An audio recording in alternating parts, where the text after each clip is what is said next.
Captain Marcus Hale stood on the wide landing platform, watching the skies of Tavara shift with strange violet clouds. The alien world shimmered under two suns, its crystal towers glittering like blades of light. He was here as an envoy of the Terran Coalition, sent to open talks with the proud Tavari Empire. For years, humans had tried to build a bond with these people, but the Tavari were cautious, bound by ancient traditions and rules no outsider fully understood. Marcus adjusted his uniform and took a deep breath. This was his first time standing inside the royal palace of the Tavari, and he could already feel the weight of countless eyes watching him. Tall guards in silver armor lined the halls, their faces hidden behind masks that reflected the light like mirrors. Beside him walked an interpreter, explaining the rituals in hushed tones. The human officer tried to stay calm, but the air was heavy with incense and the faint hum of strange alien energy. He knew one wrong move could mean disaster. The Tavari were not cruel, but they were proud, and their laws were absolute. The audience with the council was formal. Marcus bowed where he was told to bow, spoke only when given permission, and delivered the message of friendship and cooperation. The council listened in silence, their shimmering eyes unreadable. When it was over, they allowed him to stay in the palace as a guest until further talks could be arranged. That night, restless and unable to sleep, Marcus wandered through the inner gardens of the palace. The Tavari gardens were unlike anything on Earth. Glowing plants bent toward the water streams, and luminous birds floated in the air as though carried by unseen strings. It was beautiful, yet also mysterious, almost unreal. He walked farther than he meant to, following a quiet path that curved behind a wall of silver vines. Ahead he saw a door slightly open, light spilling through the crack. He hesitated.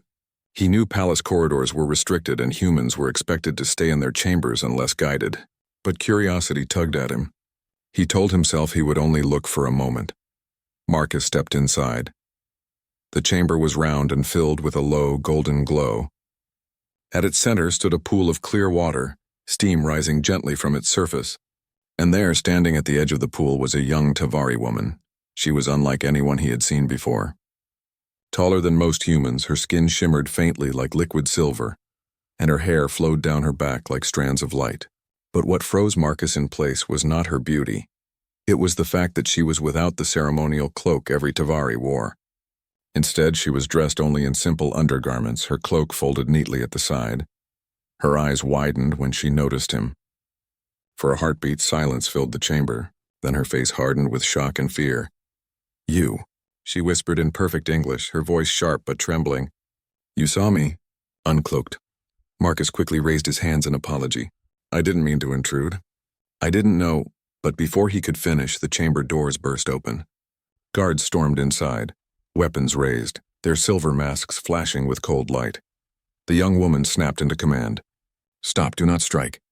The guards froze, waiting. Their blades hummed with deadly energy. The woman turned back to Marcus, her voice low but urgent. "Human, do you know what you have done?" Marcus swallowed hard, shaking his head. "I swear I don't. I only walked in by mistake." Her expression was grim. "Among my people, to see a royal without the ceremonial cloak is forbidden. The punishment is death, for both the outsider and the royal." The word struck Marcus like thunder. He stepped back, his heart racing. Death for an accident? That's madness. The woman's eyes flickered with both anger and sorrow. "It is law, ancient and unbreakable, but there is one path that spares us." The guards shifted uneasily, their weapons still aimed. Marcus could feel sweat forming on his neck. "What path?" he asked, his voice tight.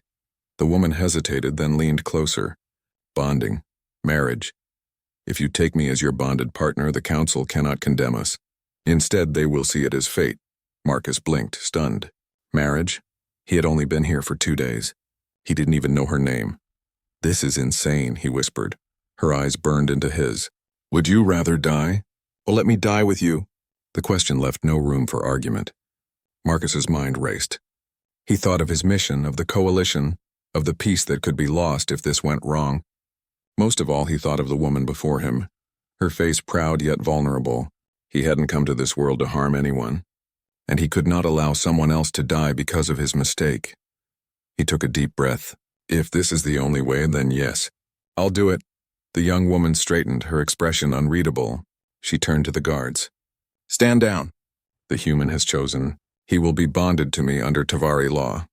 The guards lowered their weapons, though their eyes behind the masks still glimmered with suspicion. One of them bowed stiffly. As you command, Princess Lyra. Marcus's breath caught. Princess? The woman looked back at him, her voice softer now. I am Lyra, heir to the Tavari throne. And from this moment, you are my bonded consort. The words echoed in the chamber like a sentence carved in stone. Marcus felt the weight of them settle onto his shoulders. He had come as a negotiator, a guest. In one accidental step, he had become the husband of an alien princess. And from the shadows of the council chamber, whispers already began to spread. Whispers of scandal, betrayal, and danger. The palace of Tavara was filled with whispers. News spread faster than light among the shimmering halls. The human envoy had bonded with Princess Lyra. Some called it a sign of destiny, others called it a disgrace. To the proud nobles of the Tavari, the idea that a stranger, an off-worlder, was now linked to the royal line was unthinkable. Marcus Hale sat uneasily inside a chamber decorated with glowing crystals and banners. He felt the weight of every glance from servants and guards. Some looked at him with suspicion, others with open hostility. A few were simply curious. He knew what they were all thinking. How could a human stand beside their princess? Princess Lyra entered the chamber, her cloak restored, her face calm yet hard as stone. She walked with the dignity of a leader, though Marcus sensed her frustration beneath the surface. She sat across from him, her silver eyes glowing faintly. You are my bonded consort now, she said, her voice firm. That means you must live as one of us. The council has agreed to let you stay, but they will test you. They will watch for any weakness, Marcus frowned. This wasn't exactly my choice. I only wanted to avoid us both getting executed. Her gaze sharpened. Do you think it was my choice? My life has been bound to ancient laws since birth. You walked into a chamber you had no right to enter, and now, because of you, I carry a union that will divide my people. The human felt the sting of her words but held back his anger. Then maybe we need to turn this accident into something more. If your people already think it's fate, maybe we can prove it can work. For the first time, Lyra's expression softened, though only slightly. She studied him in silence, as if weighing his words. Then she nodded once. Very well. But know this. If you fail to honor our customs, it will not only be your life at risk. It will be mine, too. The next days were filled with rituals. Marcus was forced to learn Tavari marriage rites, long chants, and hand movements that had been repeated for centuries. He was dressed in ceremonial armor, plated with thin sheets of crystal, and paraded before the nobles as proof of the bond. During the ceremonies, the nobles watched with cold eyes. Some whispered about omens, others muttered about betrayal. To them, Marcus was not a hero but a danger. Yet every time the rituals ended, he saw Princess Lyra standing tall beside him, her posture proud, her chin raised. At night, Marcus returned to his quarters, where guards remained outside his door. Even as her consort, he was not free to move around the palace without permission. He often wondered if he was a guest, a prisoner, or something in between. One evening, as he sat near the balcony looking at the twin suns setting over Tavara, Lyra entered quietly. She wore a lighter cloak now, one meant for informal meetings rather than ceremonies. You are learning faster than I expected, she admitted. Marcus chuckled. I'm still tripping over half the words. Your language twists my tongue. Yet you do not give up, she said softly. That is unusual for many who visit here. Outsiders often refuse to respect what they do not understand. Marcus looked at her carefully. Lyra, I didn't come here to disrespect your people. My mission was simple. Peace talks, trade, maybe a chance at alliance. I didn't plan for this, but since we're stuck with it, I'd rather make it count. For the first time, a faint smile touched her lips. It was brief, but it was real. Trouble began soon after.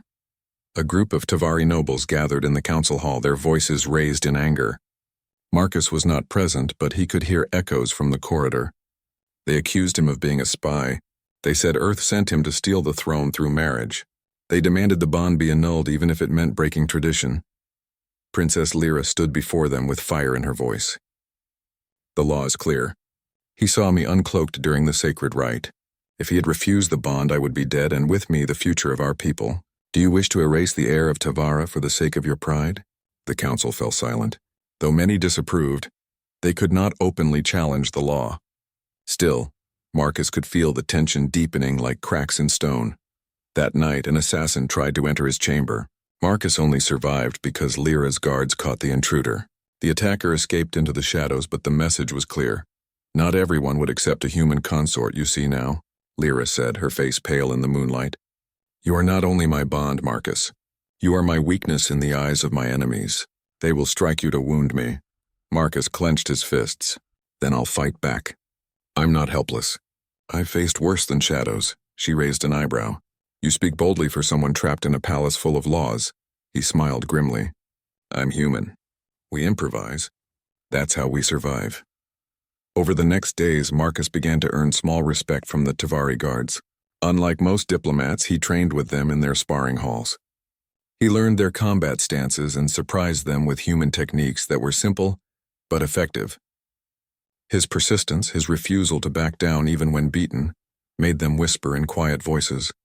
Perhaps the human was not as weak as they thought. Lyra watched in secret once, unseen behind a curtain. She saw the determination in his eyes, the way he rose again and again even after being struck down. Something inside her shifted. She had grown up among nobles who never risked themselves, who spoke only in safe words. But here was a human, bruised and weary, still laughing through the pain. That night, when they sat across from each other at a quiet meal, she spoke more gently than before. Perhaps the bond was not only curse, perhaps it was also gift. Marcus looked at her surprised. You think so? Her gaze lowered.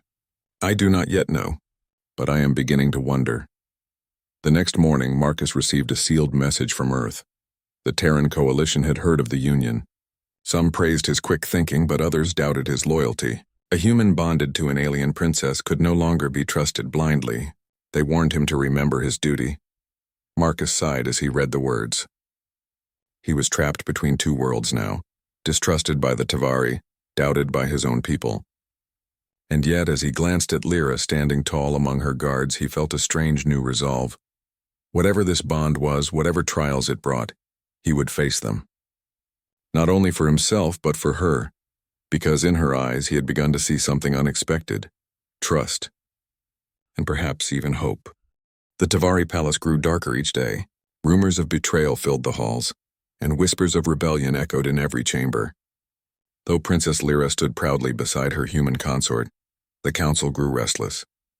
Many nobles no longer hid their hatred. To them, Marcus Hale was not a savior, but a stain upon tradition. One morning, as Marcus trained with the guards in the sparring hall, the sound of alarms rang through the palace. Red light spilled across the ceilings as the walls vibrated with the hum of battle. A voice called through the loudspeakers. Rebels have breached the outer gates. Protect the princess. Marcus ran toward the throne chamber, his heart pounding. As he entered, he saw Lyra surrounded by her loyal guards, her cloak flowing as she gave sharp orders. Her face was calm, but her eyes burned with determination.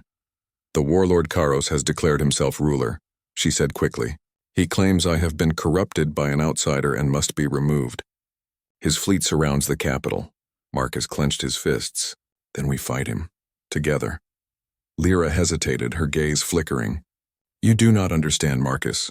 Karos commands the largest army of our people. His ships outnumber ours 10-1, and many in the council secretly support him. They see you as proof of his words. Marcus looked into her eyes. Then we don't beat him with numbers. We beat him with something he doesn't expect. The council gathered in the grand chamber. Warlord Karos appeared through a projection, his towering figure draped in heavy armor. His voice boomed like thunder. Surrender the human and I may spare Tavara. Keep him, and you doom your people to war. The nobles murmured nervously. Some demanded Marcus be handed over to save their world. Others remained silent. Lyra stood defiantly, refusing to bend. This human is my bonded consort, she declared. To betray him is to betray me. If you wish to strike him down, you must strike me down as well. The chamber erupted in chaos, but Marcus stepped forward, his voice steady. Karos fears me because I'm different, but difference can be strength. Let me prove it. That night, Marcus devised a plan. He had studied Tavari technology during his stay, learning the strengths and weaknesses of their systems. Unlike humans, the Tavari relied heavily on honor and tradition, even in war. They fought directly, never using deception. To them, trickery was shameful. But to Marcus, deception was survival. We can't outfight him, Marcus explained to Lyra and her closest allies. But we can outthink him. Humans don't win wars by being the strongest. We win by being the most unpredictable. He revealed his plan. Use the palace's ancient energy grid to create false signals, tricking Karos's fleet into chasing phantom ships while real resistance forces targeted weak points. It was dangerous, but it was the only chance. Lyra listened carefully. At first, her advisors objected, calling the plan dishonorable. But Lyra silenced them with a single command. Honor is meaningless if Tavara falls. We will trust the human. For the first time, Marcus saw true faith in her eyes. The battle began at dawn. Karos's warships closed in on the city, their cannons glowing with deadly energy. But as they advanced, phantom signals lured them away, making them fire on empty skies. Inside the palace, Marcus worked furiously with Tavari engineers, redirecting power and manipulating frequencies. His fingers flew across alien controls, sweat dripping down his face. "Come on," he muttered. "Take the bait." On the screens, Karos's ships veered off course, chasing illusions. At the same time, small rebel cells loyal to Lyra struck hidden weak points, crippling Karos's supply lines. The Tavari guards, trained in direct combat, were stunned by the effectiveness of the humans' trickery. For the first time, they realized battles could be won without sheer strength. But Karos was not a fool. Realizing he had been deceived, he launched a direct assault on the palace itself. Explosions shook the crystal towers as enemy troops stormed the gates. Marcus and Lyra stood side by side in the throne room, surrounded by loyal guards. Blaster fire echoed down the halls. "The enemy was coming closer. We can still flee," Marcus said. "Escape through the tunnels," but Lyra shook her head. "A ruler does not run. If we leave, the people will believe Karos is right. We must stand." Marcus looked at her and nodded. "Then we stand together." The doors burst open and Karos himself strode in, his armor glowing with red energy. He towered over them, his voice filled with fury. "You are no princess of Tavara," he growled. "You are a traitor chained to an alien." Lyra raised her staff, her voice ringing out. "I am still heir to the throne, and this human is my chosen bond." "If you strike him, you strike me," Karos sneered. "Then both of you shall fall." He charged forward, his blade humming with deadly power. The guards rushed to defend, but Marcus stepped into his path. He had no blade, only a stolen Tavari spear. But his stance was steady, the clash was fierce. Karos struck with strength that shook the ground, but Marcus moved with speed and unpredictability. He ducked, feinted, and used tricks no Tavari warrior had ever seen. While the enemy expected honor, Marcus fought with survival. At last, Marcus used a simple human move, a sudden sweep at the warlord's legs. Karos stumbled, shocked by the unorthodox strike. In that instant, Lyra struck with her staff, releasing a burst of energy that disarmed him. The warlord fell to his knees. The chamber went silent. Lyra stood tall, her cloak shining in the light. "Karos is defeated. Let all who doubted see with their own eyes. This human has not weakened me. He has made me stronger." The nobles bowed their heads in silence. For the first time, many looked at Marcus with respect. The people of Tavara, watching through the palace's broadcast channels, saw the human stand beside their princess against the mightiest warlord. And slowly the whispers of betrayal turned into shouts of support. When the battle ended, the palace was quiet again.